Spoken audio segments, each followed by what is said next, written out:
It's Perfect. so beautiful, and I would great. literally look at this and never know that there were no eggs in this. No egg. I'm Samah Dada.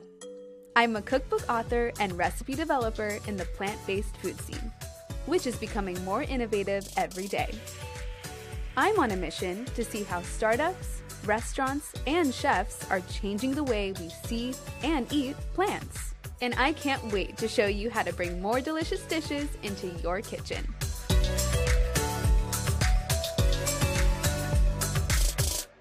Incredible edible eggs really are, well, pretty incredible.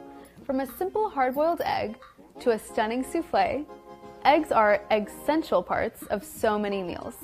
They give great lift to pastry, make dishes super decadent, and they're also just delicious on their own. But how do you replace them in a plant-based diet?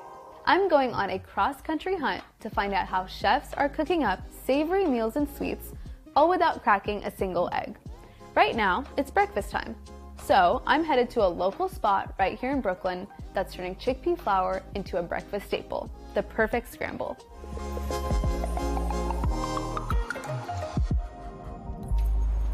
Hey! Oh my goodness! Hi, Samah. Amanda. So nice to meet you. Amanda. Nice to meet you, Cheyenne. Cheyenne, nice to meet you. So excited to be here. Should we get inside? Let's do it. Let's Let's go go. for it. Awesome. Cheyenne Willis and Amanda Fox own and operate Seitan's Helper in Brooklyn, New York. The couple, who wed in 2016, dish up vegan twists on classic New York City deli dishes. Their specialty? Remaking breakfast staples with a variety of plant-based eggs.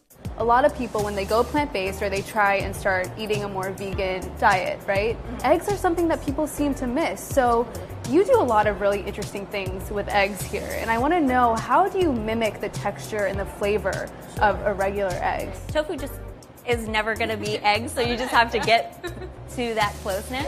So with our tofu scramble, Cheyenne uses a process of doing 3 different kinds of tofus. So they'll do 1 block of tofu in cubes, so you get that like little cube aspect. They blend some aspect to make it creamy, and then some they mash with their hands. So you get like a different sort of a scramble, like a creamy scramble with like little bits of bite to it. From tofu scrambles to a chickpea-based omelet, there's no shortage of creative plates here. There's a lot of different avenues you can take with plant-based food, right? So why did you choose a vegan deli?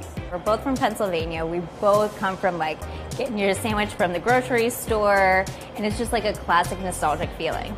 I grew up cooking with my grandparents and my mom, and it was just always classic Americana food. So we decided that this would be the most natural road for us to take, and this is just what came naturally to us. Amanda and Cheyenne first met during high school in Pennsylvania.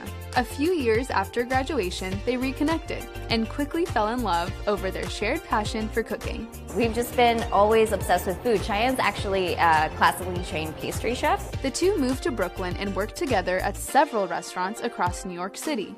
They tied the knot at Dunwell, a vegan donut shop in Williamsburg. What is your favorite part about working with Cheyenne?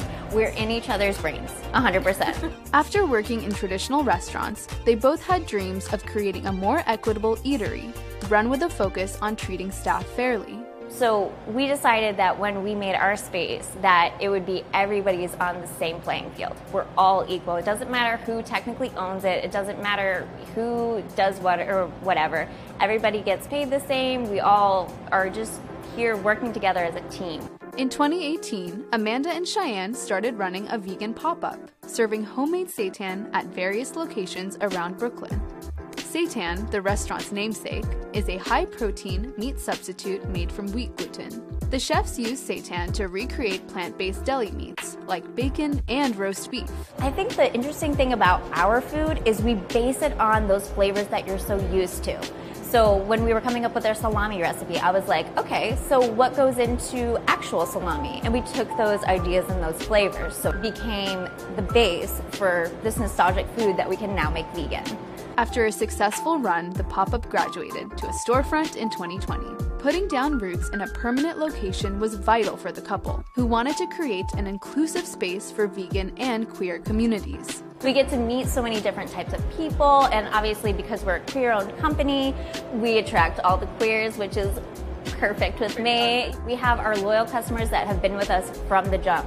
The same person who ordered from my very first pop-up came in the other day. I was certainly ready for my breakfast sandwich. Cheyenne took me into the kitchen to make a Seitan's Helper signature. All right, so what are we making first, So Cheyenne? we're gonna start with the omelets, our chickpea flour-based egg. You say nomlet? Omelet, Like yes. nom nom. Absolutely. I love that. Yes.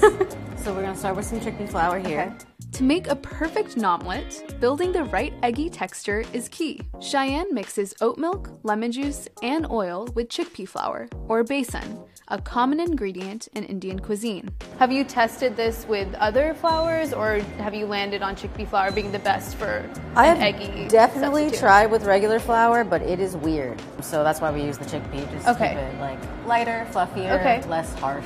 It looks really nice. It smells good already. Yeah. A few simple spices amp up the flavor and color of the dish. A lot of spices in here to make it nice and omelette-y. Yeah, delicious.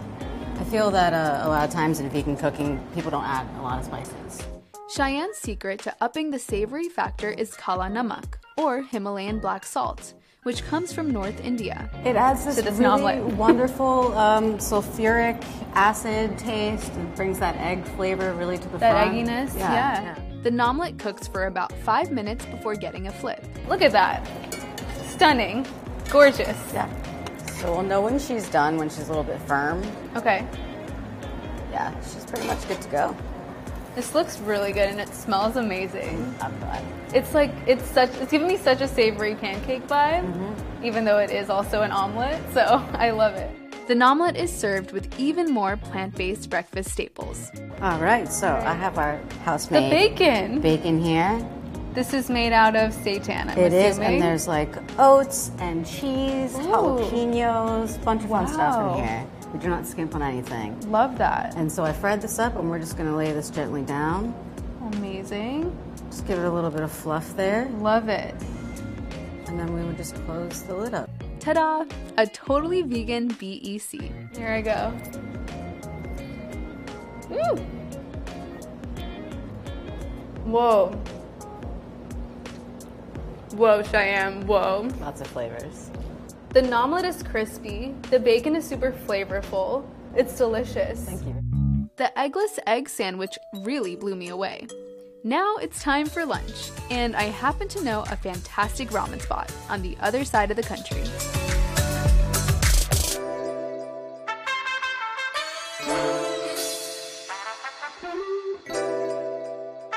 Among the countless ramen spots out there, Ramen Hood in downtown Los Angeles is truly something special.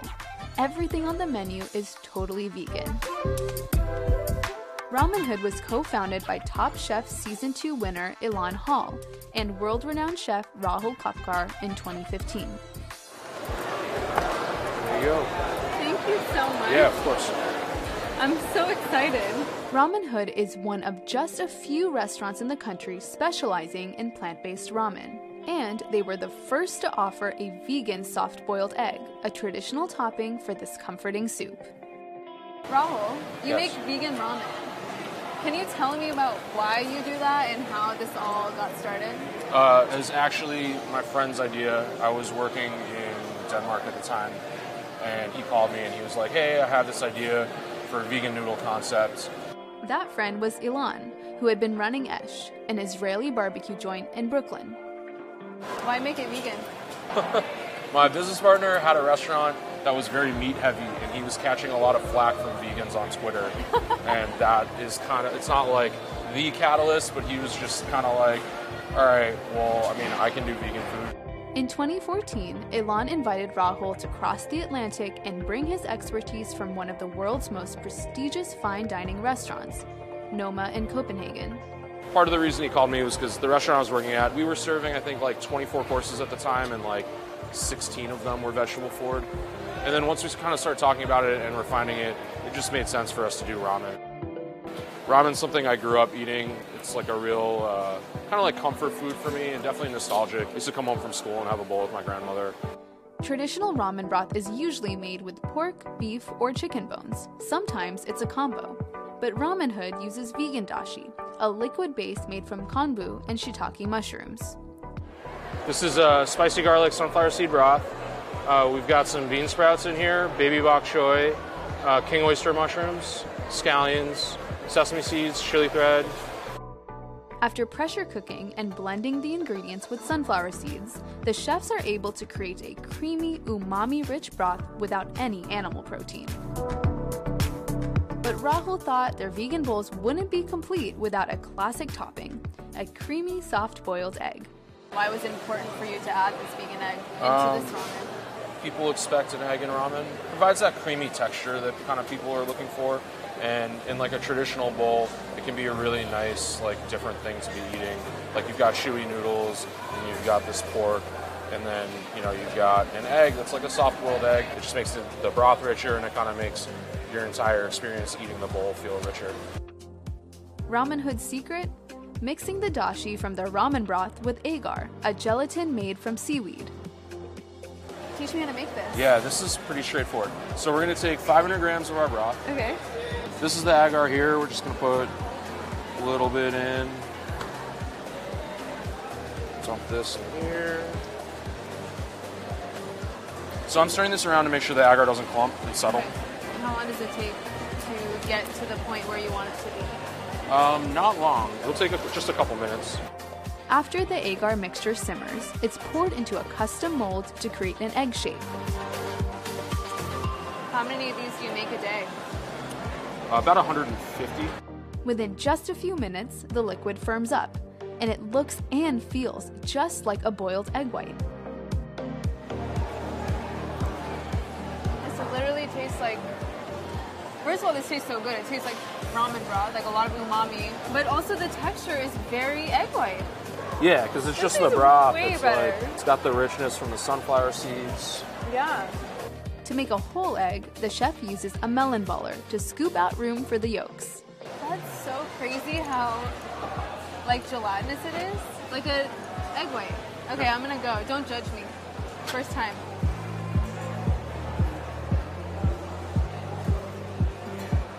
That was pretty good. That was better than most people's first try. When the egg whites are firm, it's time to fill them with the creamy yolk. It's vegan mayo with food coloring and black salt, like Indian black salt. Kala namak, Yeah, so it's got the egg flavor to it. Okay, cool. And then you just pipe it in? Yeah. Here. Yeah. That's it. Just I'm go. like looking for my affirmation. Just go do yeah, just do this one. There you go. This jiggly, soft-boiled egg helps complete a ramen experience that hasn't been available to many vegan foodies for years. Okay, I'm going for the egg. I feel like I owe it to us to go for the egg. I think you should just one bite it. Wow. It's so good. I truly haven't had ramen in years because I mostly can't eat it anywhere. So this is revolutionary for my life. Like, this is a plot twist for me. I love it. I'm coming back. I'm bringing my parents next time.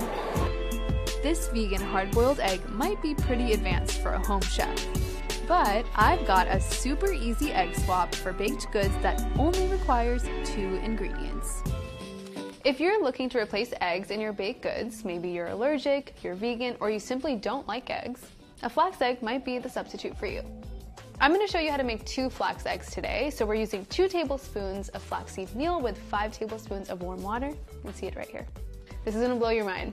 It's super simple. Grab your flaxseed meal, add it to a bowl, clean bowl. And next, I'm just going to add my warm water. I know, it's challenging, right? We want to give this a nice little stir, get everything nice and incorporated. All of the flax should get in there. We're gonna let this sit aside for about 5 minutes until it gets nice and thick and gelatinous. After, you can use it as a sub for your eggs and your baked goods. So I'm just gonna let it hang out. It's gonna chill out, have some spa time. See you soon. Welcome back. It's been 5 minutes while I waited for my flax egg to do its thing. You wanna wait until it's nice and gelatinous. So that might take you a couple extra minutes, no worries. Let's check the texture.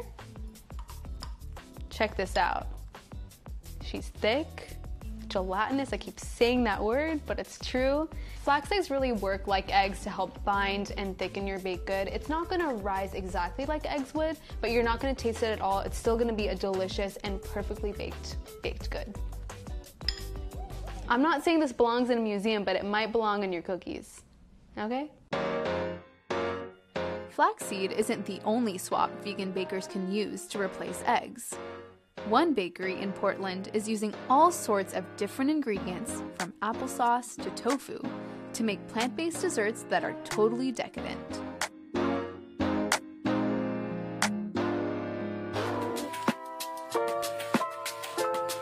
When it comes to pastry and baked goods, eggs are pretty egg-central. They definitely help bind things together in baking. They provide moisture. They have some fat and protein, which just provide the structure for the baked good, you know, for it to rise. They give lift. So they are really hard to replace. This is Lisa Clark, the founder of Petunia's, Portland's first all-vegan and gluten-free bakery. Thank you. Yeah, thanks for coming in. She's also an expert in egg-free baking. It really depends on the product that we're making and the qualities that each egg substitute has and what you want the end result to be like. And the other ingredients that are in the recipe, you know, it has to work well with what you're making. We use a lot of coconut yogurt, which gives a lot of moisture and it helps make things a little lighter. Applesauce also does help to give moisture and a little bit of lift. And chia seed meal I love, and it's very healthy for you, which is an added bonus. We use this like in our chocolate chip cookie. It works really well in cookies to help bind things together and give a nice texture.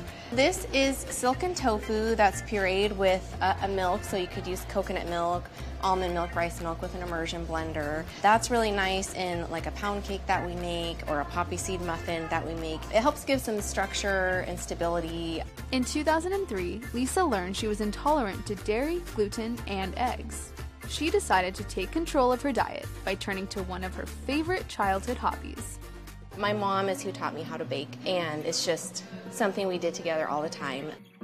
She had ALS when I was a child, and she passed away when I was 12, which was really, really hard, and so there wasn't a lot that we could do together because she was so limited physically. She was in a wheelchair, and I was the youngest of 3, and I was home with her all the time and helped take care of her. And one thing she could do was just explain to me how to bake and tell me what to do, and I would have our little KitchenAid mixer and, you know, follow the directions and get up on my stool and do it, and I loved it, and it's one thing that we could do to bond and to do something together. She had a little ceramic pig's head that hung over the stove when I was a kid, and her name was Petunia the pig. And so when I was trying to think of a business name, I remembered the pig who was at my dad's house, and I thought, that's perfect, Petunia. Lisa adapted her mom's recipes to be gluten-free and vegan. It took her months of experimenting before she was finally ready to start selling her baked goods. I remember when I started doing this, I really didn't have doubt. I knew that it was going to go well, and I knew that there were other people like me that had dietary restrictions or lived a different lifestyle, and that there was a niche to fill. Petunia's Pies and Pastries started as a booth at Portland's Farmers Market in 2009. Lisa's cowgirl cookies, pecan sticky buns, and gorgeous cupcakes immediately appealed to people with various food allergies. Every week, every day, I would go do my whole setup, set up my table, my booth, and get out there, and there were so many people that would come, wait in line, like down the whole farmer's market for I don't know how long. I would have people come and just be in tears because they haven't been able to eat like a donut for 20 years or something, or, you know, kids come with food allergies, and moms crying because they can't find a cupcake for them, and now they can have a cupcake, and that makes me emotional. It's awesome to see that gluten-free, vegan, dairy-free, egg allergy, whatever it is, we can accommodate these people and make everyone feel special and everyone feel included and just bring joy to everybody that we can. Petunia's has expanded over the last decade. They have a bakery in downtown Portland and a national wholesale business. It's a family affair to keep things running. Lisa's husband, Jacob Williamson, is a former barista. He manages all things coffee in the bakery. Her sister, Erica Clark, runs the wholesale business and the company's social media accounts. But I'm here to learn all about Lisa's innovative egg substitutes.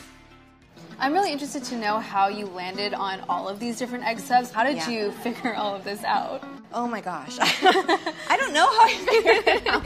Actually, I think just a lot of practice and testing recipes over and over, and you change one thing every time, so you end up eating a lot of like wasted pastries. But eventually you arrive at this is the right mix, and you find it and you keep it.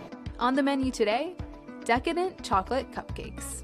What are we doing first? So we're gonna make the chocolate cake batter first. We have our flour blend here. All right. You can put in there, which has rice flour, millet flour, tapioca flour, and flaxseed meal. Wow. And then we have our natural cocoa powder that's sifted. And then we have all of our leavenings and our salt. Whisk that. I love a whisk. Instead of eggs, this batter stays moist thanks to a special squash, pumpkin. It's going to give it some structure. A lot of gluten-free products, especially without the egg too, they can dry out pretty easily, but like the pumpkin and applesauce help bind it together, but also they do give a lot of fluff and moisture, so it works out perfectly. Next in, organic canola oil, coconut milk, sugar, and espresso to really pump up that chocolate flavor. So now we can add the dry ingredients. This looks so amazing. I love batter. It's a struggle to get it to the pan sometimes. Oh yeah, totally. So I came prepared with Oh a my spoon gosh. to taste it. Yeah, try it. As Wanna all try it? normal people do. Right. I Right? love you're prepared. Right? Okay. Good. That was Chocolatey? good. It's crazy because you really don't even need eggs for this. You for it to really taste don't. delicious. Yeah, you don't. That's the thing. I feel like you really can make everything without eggs, and they're just not necessary. So why not do it a different way? The batter is much thicker than a traditional cake batter, making it super easy to scoop out perfectly even portions. That looks great. Super cute. Perfect. Very Yeah. fluffy. It It's a is. very fluffy batter. It is very fluffy. Yeah. Why is it so It fluffy? should be. Well, I think we just did a really good job. We just did an amazing job. We're going to bake them at 350 in the oven for about 20 to 22 minutes, or until you put a toothpick in the center and it comes out clean. Now, to the most artistic part of baking, decorating. Lisa uses dairy-free butter to make super creamy frosting that also pipes well. This is our salted peanut butter buttercream, which is amazing. It's so good. This is the fun part, and you just have to not worry too much. I always say that cakes and cupcakes can smell fear, so if you're hesitant, it's not going to work out. You try it. I'm going really heavy. You did a great job. Am I hired? It's perfect. Okay, Yeah, I cool. love it. The cupcakes are topped with melted ganache and torched marshmallows. Bubbling up. Voila! A beautiful chocolate cupcake with a plant-based twist. Look at that. It's so Perfect. beautiful, and It I would looks great. literally look at this and never know that there were no eggs in this. No egg. Oh my god. You know what's crazy is you can't have peanuts. I can't. But I do know someone who can. yes. Your husband, Jacob. He can. Jacob, yeah. you have to come he share this with me. loves Come peanut on. butter. Cheers. This is insane. This is honestly so delicious. So fluffy. It's got so much texture and flavor. Truly, Like it's if somebody imitated. gave this to me, I would have no idea that this is a plant-based vegan Good. pastry. Lisa's cupcakes are out of this world, and she says she owes it all to her biggest inspiration. Your mom really started your love for baking, so what does it feel like to open this bakery as a tribute and in honor of her? I know my mom sees all this for sure. She's like guardian angel watching over us, helping me along the way, and I know that she would be so proud. Are you ready?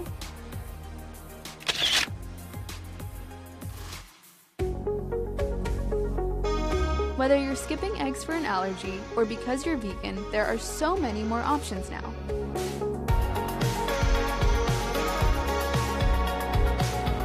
Culinary innovation is making eggs more accessible to everyone.